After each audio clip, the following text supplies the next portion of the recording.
इस प्राचीन शिव मंदिर दे विच पुरातन समय तो ही साधु संतां ने पूरी उम्र तपस्या की। ਇੱਥੇ एक सरोवर भी मौजूद है जिस दियां कि 2.5 पौड़ियां कहा जाता कि पांडवां द्वारा बनाईयां गईयां सी।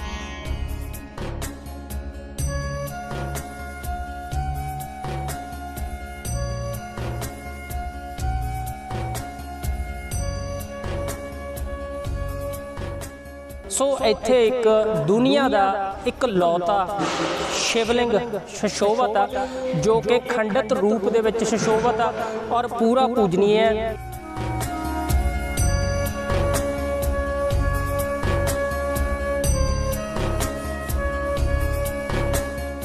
यहाँ पर जो शिव भगवान की अद्भुत शक्ति शिवलिंग है वो आज से 5300 साल पुराना है। तो आप पर ही स्थापित है। इसकी पौराणिक कहानी ऐसी है, तो जब महाभारत की उत्पत्ति बनी तभी से शिवालय यहाँ पर स्थापित है। भगवान पांडव को भी भगवान शंकर ने यहाँ पर दर्शन दिया था। कहीं से 12 साल वनवास, 1 साल अज्ञातवास होती ही साथ में द्रौपदी सहित लेकर वो वनवास आए।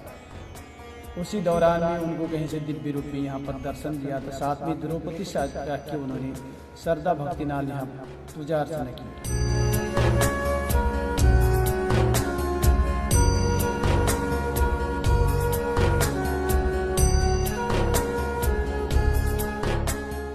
क्योंकि 2000 साल पुराना बटका वृक्ष है, ऐसे हजारों साल पुराना 5000 साल पुराना मतलब सरोवर भी है।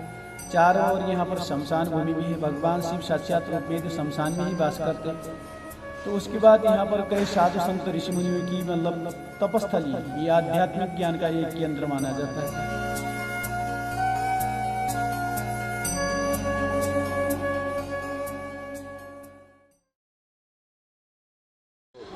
सत श्री अकाल, लाइव पंजाबी टीवी देख रहे हो तुसी और मैं हाँ ओम प्रकाश मिंटू। अज प्राचीन शिव मंदिर पायल विखे पहुँचे हैं जो कि लुधियाना डिस्ट्रिक्ट की तहसील है, बहुत पुरानी तहसील है। इस प्राचीन शिव मंदिर दे विच पुरातन समय तो ही साधु संतां ने पूरी उम्र तपस्या की। ਇੱਥੇ एक सरोवर भी मौजूद है जिस दियां कि 2.5 पौड़ियां कहा जाता कि पांडवां द्वारा बनाईयां गईयां सी जदों उन्हां दा बनवास होया सी। सो इत्थे एक दुनिया का एक लौता शिवलिंग सुशोभित है जो कि खंडित रूप दे विच सुशोभित है और पूरा पूजनीय है। आओ गलबात करते हैं इत्थे दे पंडित जी नाल और जाणांगे इस दा पुरातन इतिहास। जय भोलेनाथ पंडित जी। जय भोलेनाथ जी। क्या नाम है पंडित जी आपका? मेरा बसंत जोशी। ये मंदिर का क्या नाम है? मंदिर का नाम प्राचीन महादेव शिव मंदिर पायल। क्या इतिहास है यहाँ का? यहाँ पर जो शिव भगवान की अद्भुत शक्ति शिवलिंग है वो आज से 5300 साल पुराना है। तो आप पर ही स्थापित है। इसकी पौराणिक कहानी ऐसी है, तो जब महाभारत की उत्पत्ति बनी है तभी से शिवालय यहाँ पर स्थापित है। तो भगवान पांडव को भी भगवान शंकर ने यहाँ पर दर्शन दिया था। कहीं से 12 साल वनवास, 1 साल अज्ञातवास होती ही साथ में द्रौपदी सहित लेकर वो वनवास आए थे। उसी दौरान में उनको कहीं से दिव्य रूप में यहाँ पर दर्शन दिया था। साथ में द्रौपदी सहित रख के उन्होंने श्रद्धा भक्ति नाल यहाँ पूजा अर्चना की। तत्पश्चात उनकी हर एक मनोकामना पूर्ण की। यानी कि मतलब जो कौरवों ने उनको 12 साल वनवास, 1 साल अज्ञातवास उन्होंने ही कराया था, उनके ऊपर केस कराया था। वो केस फाइनल हो गया तो यहाँ से फिर घर चले गए। उसके बाद में तो कई सालों बाद मुसलमान का राजा बाबर को पता चला गया कि यहाँ पर शक्तिशाली शिवालय है। तो फिर उन्होंने सेना सहित लेके, वो तो एक समय का सम्राट राजा था, राजा तो जो सोचा वही कर देता। तो उन्होंने आके मतलब इस शिवालय को सेना द्वारा आक्रमण किया। आक्रमण किए के बाद में तो नीचे तक खोदने की कोशिश किया तो भगवान शंकर ने बहुत चौड़ा रूप ले लिया, फैल गए। तो नीचे खोदा 22 फुट तक, तो जड़ का पता नहीं चला, जल निकल दिया।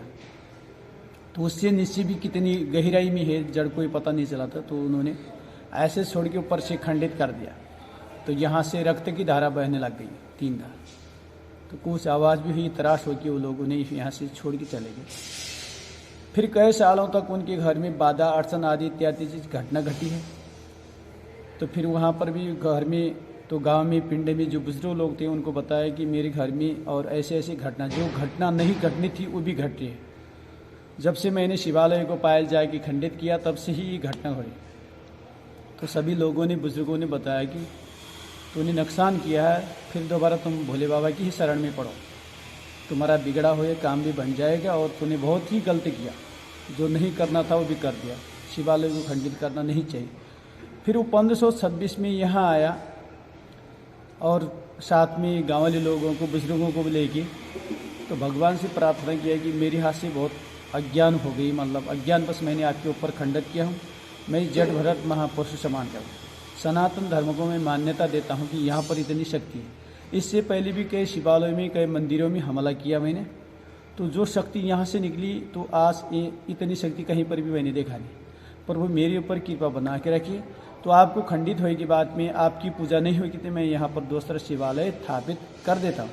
फिर उन्होंने 1526 में एक छोटा सा शिवालय बना के श्री गणेश मंदिर के नाम से रखिए। गणेश की मूर्ति, गौ की, ब्राह्मणों की ऐसी मिट्टी सी गार लग गए, अद्भुत मूर्ति मतलब बना की, करीब 500 साल पहले की मूर्ति भी यहाँ पर शिवालय भी स्थापित है, खुद बाबर द्वारा बना गई ही मंदिर में।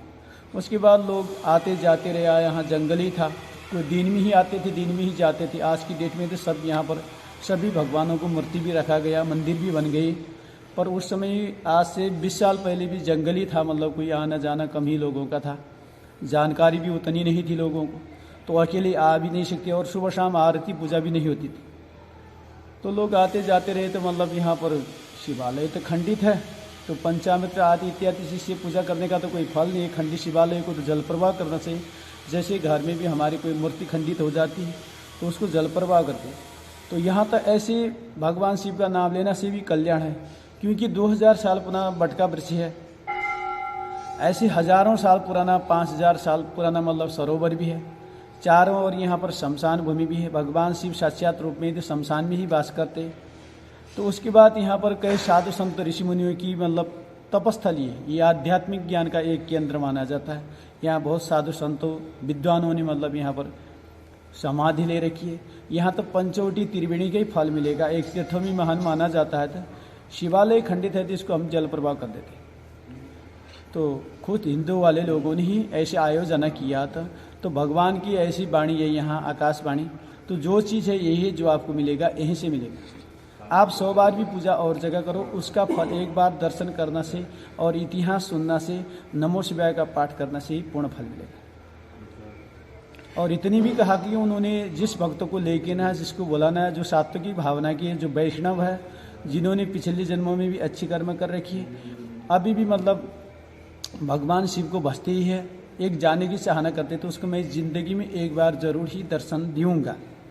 और शिवालय स्थापित करने के लिए तो कई शिवालय यहाँ पर स्थापित कर सकते हो, पर जो आपको फल मिलेगा यहीं से मिलेगा। जो 41 दिन रोज जल चढ़ाएगा उसको अद्भुत शक्ति और हर मनोनर्थ पूर्ण भी होगा, भगवान दर्शन भी दिएंगे। यहाँ से इतनी फल प्राप्ति यहाँ। और छोटे छोटे शिवलिंग भी है और मंदिर भी है साथ में। यहाँ पर ऐसे शिवालय थी, यहाँ पर 5-6 शिवालय उपलब्ध है, पर जो प्राचीन है यही है। इसके बाद जो बाबर ने स्थापित किया है वो 500 साल पुराना शिवालय है। जो इस सरोवर की भी पांडवों द्वारा बना गई ही सरोवर है। इस सरोवर का भी ऐसी अद्भुत शक्ति है कि यहाँ पर कुंती माता का आशीर्वाद है कि जो जोड़ी हो कि सोमवार के दिन स्नान पानी करता है यहाँ से, उसकी संतान की प्राप्ति होती है। आज की डेट में बहुत यहाँ शिव और शक्ति का भी सम्मेलन हो गया। माता नवरात्र नवदुर्गा माता का मतलब स्थापित हो गए, और पंचमुखी हनुमान जी का भी मतलब बहुत बड़ी मूर्ति बन गई। गणेश जी की है, शिव जी भोले की है, बहुत जैसे काफ़ी शिवालय और मंदिर, लक्ष्मी नारायण मंदिर तैयार हो रहा है। बाबा बालकनाथ मंदिर भी पीछे तैयार ही हो रहा है। ऐसे तो सब कुछ है। यहाँ शिवरात्रि के कहाँ से भक्त आते जब शिवरात्रि होती है? शिवरात्रि के लिए काफ़ी दूर से आती है। आपको पंजाब के हर गांव से, डिस्ट्रिक्ट छोड़ के बाहर से भी आते हैं, हरियाणा, दिल्ली, इतनी दूर से, क्योंकि 80-90 साल के बुजुर्ग लोग भी आते हैं कि मेरी माता ने मतलब यहाँ से मन्नत करके मेरे को प्राप्त किया जी, ऐसे भी बताने वाले। और कौन कौन से त्यौहार मनाए जाते हैं यहाँ पे? यहाँ पर मुख्य त्यौहार यही महाशिवरात्रि और श्रावण के मतलब मुख्य त्यौहार मनाया जाता है। रुद्राभिषेक, महामृत्युंजय पाठ आदि इत्यादि चीज़ त्रोदशी महीने में जो एक बार आती है, त्रोदशी मनाई जाती है। ठीक है, जय हर भोले। हर महादेव, शंकर। ਲਾਈਵ ਪੰਜਾਬੀ ਟੀਵੀ ਤੁਹਾਡੇ ਵੱਲੋਂ ਦਿੱਤੇ ਪਿਆਰ ਲਈ ਦਿਲ ਦੀਆਂ ਗਹਿਰਾਈਆਂ ਤੋਂ ਤੁਹਾਡਾ ਧੰਨਵਾਦੀ ਹੈ ਕਿ ਤੁਸੀਂ ਸਾਨੂੰ ਇੰਨਾ ਪਿਆਰ ਦਿੱਤਾ। ਤੁਹਾਡੇ ਸਾਥ ਤੋਂ ਬਿਨਾ ਅਸੀਂ ਕੁਝ ਵੀ ਨਹੀਂ ਹਾਂ।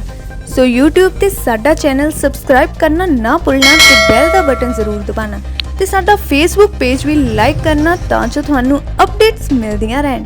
ਲਾਈਵ ਪੰਜਾਬੀ ਟੀਵੀ ਨੂੰ IPTV ਦੇ ਅਲੱਗ-ਅਲੱਗ ਪਲੇਟਫਾਰਮ ਤੇ ਤੁਸੀਂ ਦੇਸ਼ ਦੁਨੀਆ ਦੇ ਵਿੱਚ 24 ਘੰਟੇ ਵੇਖ ਸਕਦੇ ਹੋ।